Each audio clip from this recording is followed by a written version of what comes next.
திருச்சிற்றம்பலம்.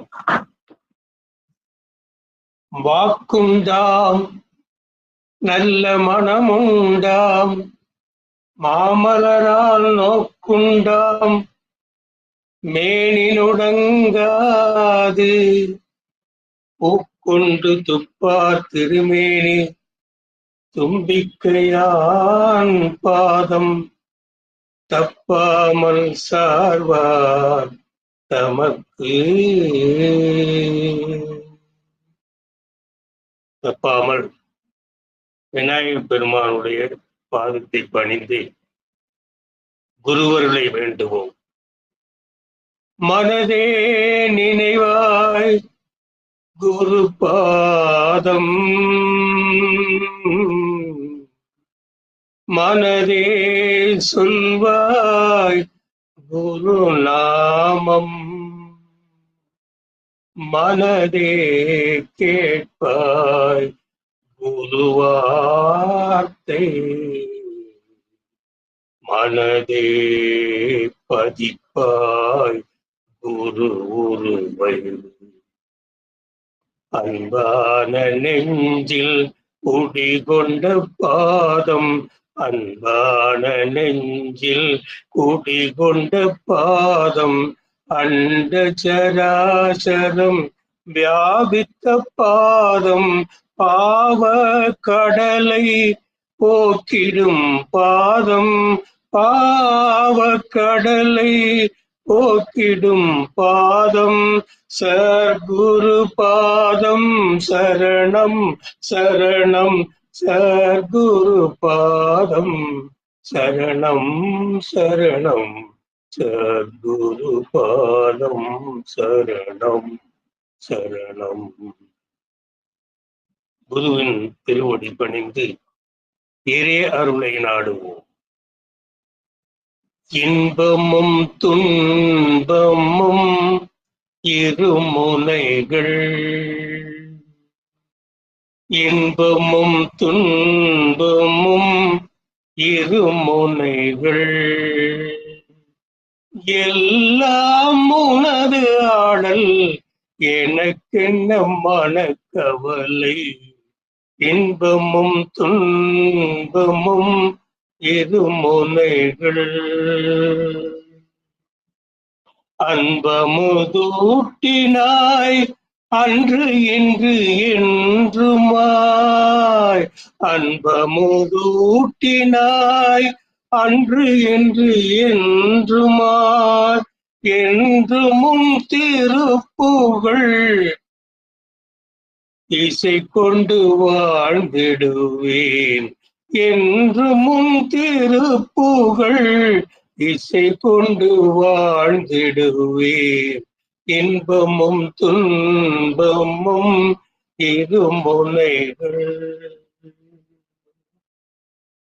விருப்புடன் எதையுமே எனக்கென கொள்ளவில்லை, விருப்புடன் எதையுமே எனக்கென கொள்ளவில்லை, வெறுப்புடன் சீபோ என்று எதையும் தள்ளவில்லை, வெறுப்புடன் சீபோ என்று எவரையும் தள்ளவில்லை, உனக்கென வாழ்ந்திடுவேன் நெஞ்சில் நீ இருப்பதாலே, உனக்கென வாழ்ந்திடுவேன் நெஞ்சில் நீ இருப்பதாலே, நிஜமாக சொன்னேன் ஐயா நீயே எனக்கு துணை, நிஜமாக சொன்னேன் ஐயா நீயே எனக்கு துணை, இன்பமும் துன்பமும் இருமுனைகள். முருகா முருகா முருகா.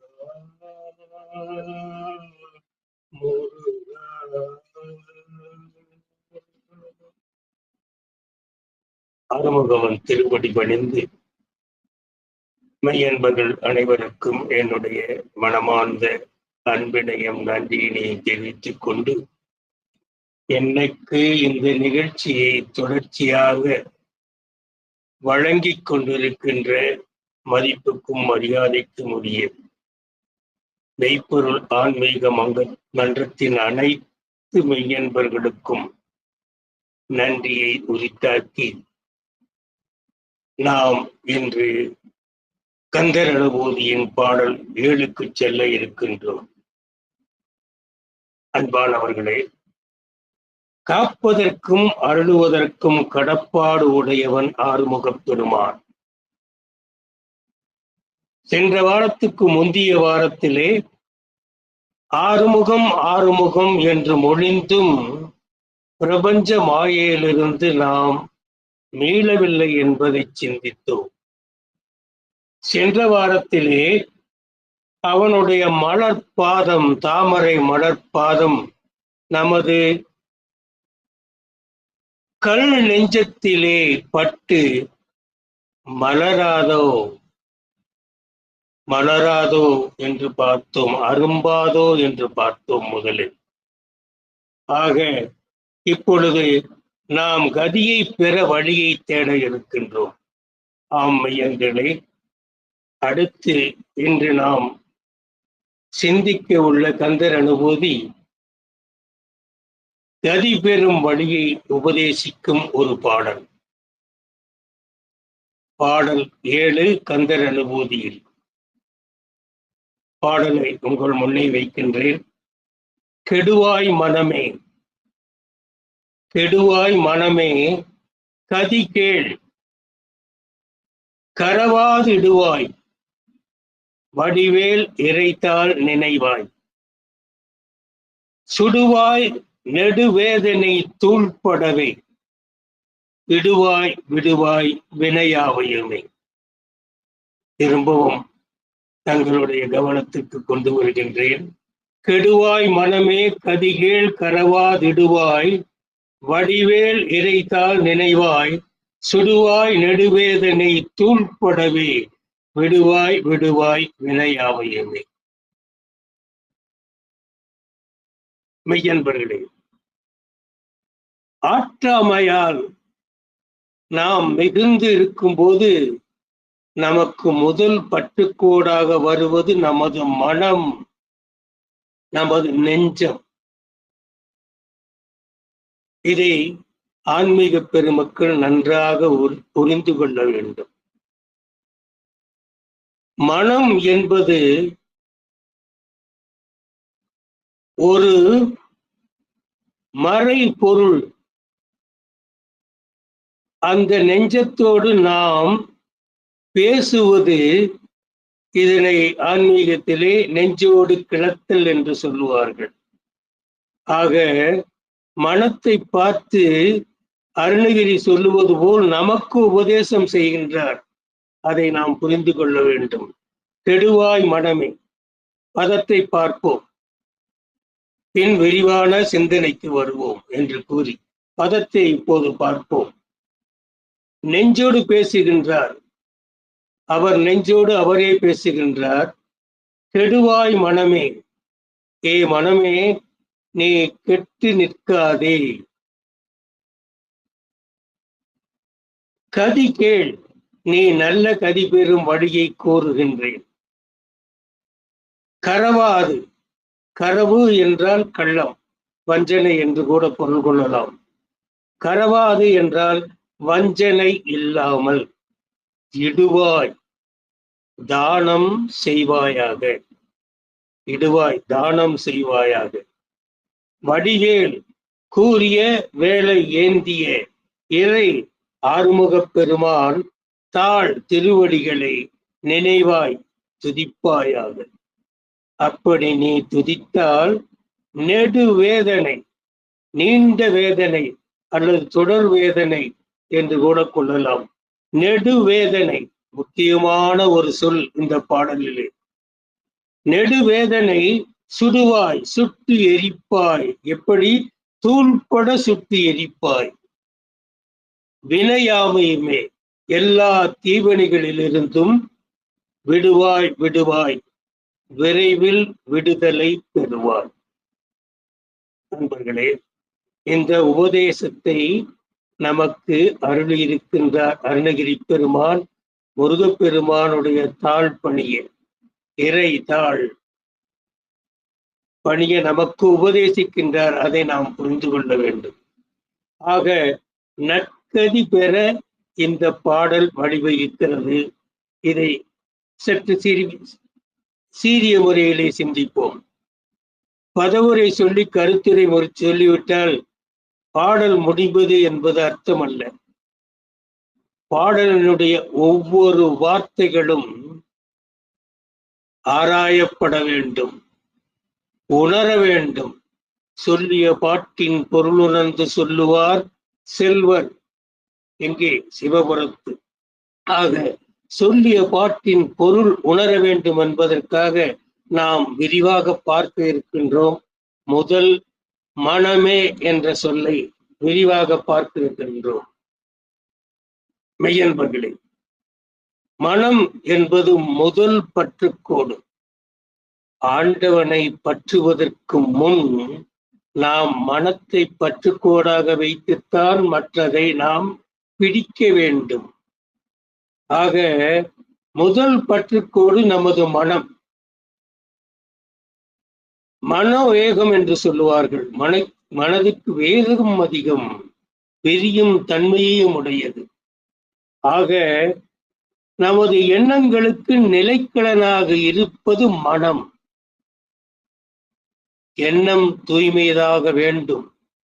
எண்ணம் தூய்மை என்று அடையும் நிலையில் நாம் வாழ்வில் மேலோங்கி வருவோம். ஆக மனம் என்பது எண்ணங்களுக்கான நிலைக்களம் என்பதை நாம் புரிந்து கொள்ள வேண்டும். மனம் நமக்கு ஆண்டவன் கொடுத்த தனம் என்பர்களே. எவ்வளவோ ஆண்டவன் அருள்கின்றான். ஆனால் மனத்தை ஆண்டவன் அருளியது அவன் நமக்கு வழங்கிய தனம். ஆக அது ஒரு பொக்கிஷம். ஐம்புலன்களோடு மனம் இணைந்து நாம் அனுபவிப்பது போகம். நன்றாக மெய்யன்பர்கள் புரிந்து கொள்ள வேண்டும். ஐம்புலன்களோடு மனம் இணைந்து நாம் அனுபவிப்பது போகம். ஐம்புலன்களோடு அறிவு இணைந்து நாம் உணர்வது ஞானம். இதை நன்கு புரிந்து கொள்ள வேண்டும். ஆக நெஞ்சொடு கிளைத்தல் என்னும் போது நாம் நெஞ்சத்தையே பதமாக்க முதலில் முயற்சி செய்கின்றோம். ஆக நெஞ்சம் என்பது ஒரு மறைபொருள். ஆண்டவனைப் போல அதுவும் ஒரு மறைபொருள். மனமது செம்மையானால் மந்திரம் ஜெபிக்க தேவையில்லை என்று சொல்வார்கள். ஆக மந்திரம் ஜெபித்தால் மனமது செம்மையாகும். ஆக அந்த முறையிலே நாம் மனதை செம்மைப்படுத்திக் கொள்ள வேண்டும். இது செம்மையாகாத விடத்து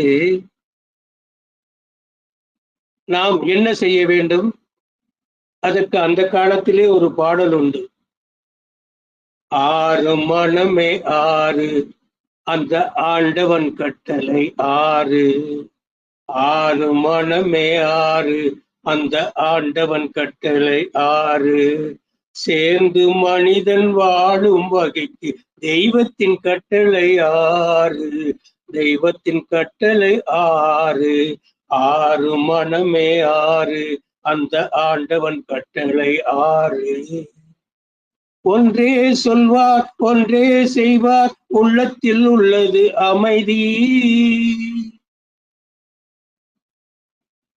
இந்த இடத்தில் தான் நாம் நமது அறிவை பயன்படுத்த வேண்டும். ஒன்றே சொல்வார், ஒன்றே செய்வார், உள்ளத்தில் உள்ளது அமைதி. ஆக அமைதி வேண்டுமென்றால் ஒன்றை சொல்வது அதையே செய்வது என்ற நிலைப்பாடு நம் உள்ளத்திலே இருக்க வேண்டும். உள்ளுவதெல்லாம் உயர்வுள்ளல் என்று பெரியோர்கள் சொல்லுவார்கள். ஆக மனம் என்ற தனத்தை கொண்டு நாம் வாழ்க்கையிலே முன்னேற முடியும். என்பதை மெய்யன்பர்கள் புரிந்து அதன்படி மனத்தை செம்மையாக வைக்க அன்போடு கேட்டுக்கொள்ளுகின்றேன். அடுத்து நாம் ஆராய இருப்பது கரவாது. கரவாது இடுவாய். இடுவாய் என்பது தானம் செய்வது. ஆக கரவாது என்றால் கள்ளம் என்று பொருள், வஞ்சனை என்று சொல்லும். ஆக கள்ளமுள்ள மனம் கல்மனம். அதனால்தான் நெஞ்ச கனகல்லும் என்று ஆரம்பித்தார் அனுபூதியின் முதல் பாடலிலே. ஆக நெஞ்சம் வஞ்சனை இல்லாததாக இருக்க வேண்டும். அது வஞ்சனை இல்லாத நிலையிலே தானம் செய்ய வேண்டும். ஆக இந்த கரவாடும் என்ற சொல்லை அப்பர் சுவாமிகள் நமக்கு அவ்வளவு இதமாக நமக்கு சொல்லி இருக்கின்றார்கள். கரவாடும் வன் நெஞ்சற்கு அரியான இறைவன். என்பர்களே, அருமையான பதம் இது. கரவாடும் வன் நெஞ்சற்கு அரியான இறைவன். இறைவன் அரிதானவன், அருளமாட்டான். எப்பொழுது? கள்ள உள்ளம் கொண்ட வன் நெஞ்சற்கு. கள்ள உள்ளம் கொண்ட வன் நெஞ்சற்கு. ஆக இறைவன் அவனுக்கு நாம் உரியவர்கள். இதை மறந்தே விட்டது அறிவியல் உலகம். எல்லா உயிர்க்கும், நமது உடம்புக்கும், முக்கியமாக ஜீவாத்மாக்களுக்கும் உரிமையுடையவன் இறைவன். எல்லா உயிர்களுக்கும், குறிப்பாக ஜீவாத்மாக்களுக்கு உரிமையுடையவன் இறைவன். உரியவன் யார்? அவன் இறைவன். அவன் அருளிக் கொடுத்த மனம், மொழி, மெய் இவற்றை நாம் அவனுக்கு உகந்ததான செயல்களில் ஈடுபடுத்த வேண்டும். இதுதான் நாம் புரிந்து கொள்ளக்கூடிய பெரிய விஷயம். அவனுக்கு உரிமையுடையவன். அவன் நமக்கு உரிமையை கொடுத்திருக்கின்றான். மனம், மொழி, மெய் ஆகியவனை அவன் கொடுத்த அதை அவனுக்கு உரியதான செயல்களில் ஈடுபடுத்த வேண்டும். அதுதான் இயற்கை நியதி. எப்படி கருணையே உருவான கடவுள் கொடுத்த நெஞ்சை கருணை இல்லையெனில் அதனை கல் நெஞ்சம் என்கிறோமோ, அதே போல் மனம், வாக்கு, காயம் ஆகியவற்றை இயற்கை நியதிக்கு உட்பட்டு செயலாக்க வேண்டும். அன்பர்களே, நல்லதை மனம் எண்ண வேண்டும். எண்ணிய நல்லதை சொல்ல வேண்டும். வாக்கு சொல்ல வேண்டும். சொல்லிய நல்லதை உடம்பு காயம் செய்ய வேண்டும். ஆக கள்ளமில்லா மனத்துடன் வறியவர்களுக்கு தானம் செய்ய வேண்டும். இங்கு நாம் புரிந்து கொள்ள வேண்டிய இன்னொரு சொல் வறியவர். வறியவர் என்பவர்களுக்கு நாம் தானம் விட வேண்டும். ஆக உயிரை உரிமையோடு கொடுப்பான், பறிப்பான் உரிமையோடு.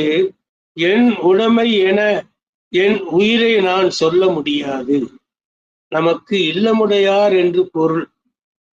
ஏனால் அவன் நம் உள்ளத்திலே உறங்கிக் கொண்டிருக்கின்றான். அதனால் நம்மை இல்லமுடையார் என்று சொல்லுவார்கள். உரிமையுடையான், நாம் அவனுடைய பாத்திரம் என்பதை இந்த நிலையிலே நாம் சிந்தனையில் கொள்ள வேண்டும் என்பதை கூறி, கந்தர் அனுபூதியின் பாடலின் முக்கிய தத்துவமே கரவாது இடுவாய். முன்பே சொல்லுவார் கந்தர் அலங்காரத்திலே,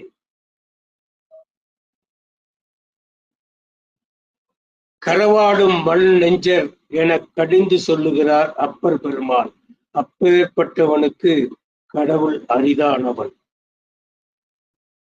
கிராமத்திலே சொலவடை ஒன்று உண்டு. சொல்வாக்கு போனால் செல்வாக்கு போய்விடும் என்று. இது இந்த அனுபூதியிலே அருணகிரிநாதர் பெருமாள் நமக்கு போதிக்கின்ற ஒரு நிலையை போதிக்கிறது. ஆக சொல்வாக்கு போனால் செல்வாக்கு போய்விடும் என்பதை நாம் உணர்ந்து எண்ணத்தை எண்ணி அதை மொழியிலே சொல்லி நல்லதை செய்வோம் என்று கூறி ஒய்வோமாக என்பதை நாம் உணர வேண்டும். வள்ளுவர் சொல்வார், எண்ணத்தை விட்டு வேறு சொல் வருமாயில் அது பொய். வள்ளுவருடைய வாக்குப்படி பொய்யாமை பொய்யாமை ஆற்றின் அறம் பிற செய்யாமை செய்யாமை நன்று என்று கூறுவார். ஆக மனம் மொழி மெய் என்று மூன்றின் செயல்களும் ஒருமித்ததாக வேண்டும். வள்ளல் பெருமான் அருமையாக சொல்லுவார், உள்ளொன்று வைத்து புறமொன்று பேசுவார் உறவு களமாவை வேண்டும். உறவே கலக்கக்கூடாது என்று சொல்லும் வள்ளலார் அவர்களுடைய நிலையை நாம் எண்ணி பார்க்க வேண்டும். ஆக நமது மனத்தை மனம் வாக்கு சொல் என்ற நிலையை ஒன்றுபடுத்தி செயல் புரிந்து ஆண்டவனுடைய அருளை பெறுவோமாக என்று கூறி அடுத்த சொல்லுக்கு செல்ல இருக்கின்றோம். நெடுவேதனை தூள்படவே. நெடுவேதனை தூள்படவே மெய்யன்பர்களே, வடிவேல் இறைதாள் நினைவாய், வடிவேல் இறைதாய் நினைவாய், சுடுவாய் வெடுவேதனை தூள்படவே. சுடுவாய் நெடுவேதனை தூள்படவே. என்ன அது நெடுவேதனை? வேதனை சரி, என்ன அது நெடுவேதனை? இந்த இடத்திலே என்னை பொறுத்த வரையில் தொடர்ந்து வரும் வேதனை என்பது பல வினை என்று நமக்கு முன்னோர்கள் பகிர்ந்து சென்றிருக்கின்றார்கள். பழவினை, 2 வினைகள் உண்டு மெய்யன்பர்களே. ஒன்று பழவினை, அடுத்தது புகுவினை. பழவினை என்பது கருவழி வந்த வினைப்பதிவு. நாம் செய்த எந்த ஒரு வினைக்கும் அது யாரை தாக்குகிறதோ அந்த தாக்கத்துக்கு நம்மையும் தாக்கக்கூடிய வலிமை உண்டு. தீயதானாலும் நன்மையானாலும் நாம் யாருக்கு ஒரு தாக்கத்தை உண்டாக்குகின்றனோ அதே தாக்கம் நம்மை நேர்முகமாக எதிர்கொள்ளும். ஆங்கிலத்தில் சொல்லுவார்கள், every action has its own equal opposite reaction. எதிர் விளைவு உண்டு. இதுதான் ஊழ்வினை என்பது. ஊழ்வினை வந்து உறுத்தும், முன்னின்று உறுத்தும். ஆக நெடுவேதனை என்பது கருவழி வந்த வினைப்பதிவு. ஆக அதை நாம் முதலில் உணர வேண்டும். கருவழி வந்த வினைப்பதிவு சஞ்சிதமா, உருவெடுத்த பின் கொண்ட வினைப்பதிவு பிராரத்தம். இருவினையும் கூடியலும் புகுவினையே ஆகாமியம். ஒருவினையும் வீண்போகா உள்ளடங்கி பின்வினையும்.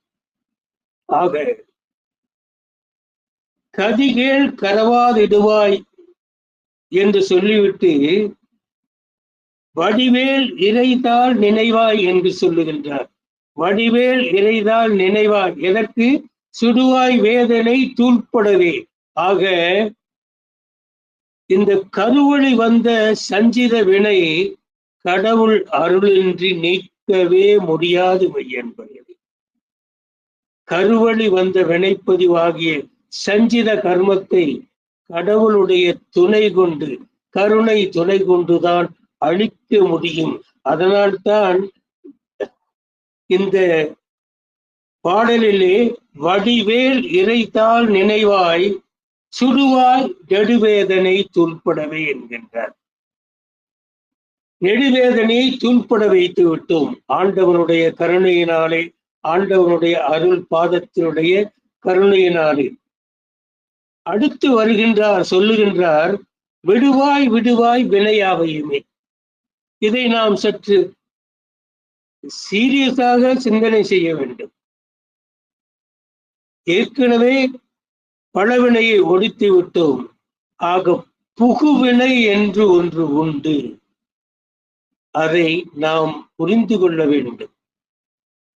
கருவழி வந்த வினைப்பதிவு சஞ்சிதம். பல பிறவிகளிலே நாம் செய்த வினைப்பதிவு சஞ்சித கர்மமாக நம்மை வந்து ஆட்கொள்ளுகிறது. இந்த பிறவியில்